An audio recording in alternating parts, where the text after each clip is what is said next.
बहुत समय पहले की बात है, जब हनुमान जी बालक थे तो उनकी शक्तियों की कोई सीमा नहीं थी। वे पर्वतों को उछालते, सूरज को फल समझकर निगलने दौड़ते और बादलों को महते रहते। उनकी लीला देखकर सारे देवता चकित रहते थे।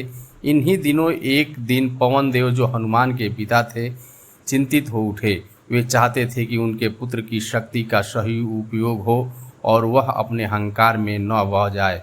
पवन देव ने देवताओं से मिलकर एक परीक्षा की योजना बनाई। उन्होंने देवताओं के लिए एक चुनौती बनाई। एक विशालकाय राक्षस ने स्वर्ग में हाहाकार मचा रखा था। उसे रोकने के लिए किसी वीर को भेजना था। पवन देव ने हनुमान से कहा, बेटा, एक राक्षस है जिसने स्वर्ग की शांति छीन ली है।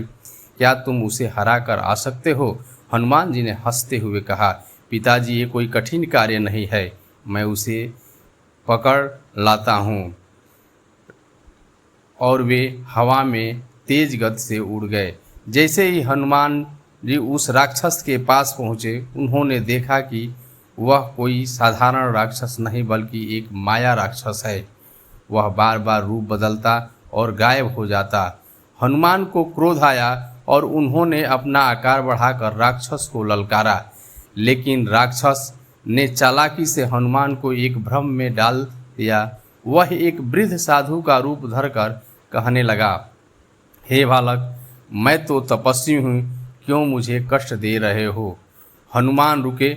जब वे भ्रम में पड़ गए, यही उनकी परीक्षा थी, शक्ति के साथ विवेक का प्रयोग। हनुमान जी ने अपनी गदा नीचे रख दी और ध्यान से देखा। उन्होंने अपनी दिव्य दृष्टि से पहचाना कि यह साधु नहीं, वही राक्षस है। उन्होंने तुरंत राक्षस को पकड़कर आकाश में घुमाया और फिर उसे पाताल लोक में फेंक दिया।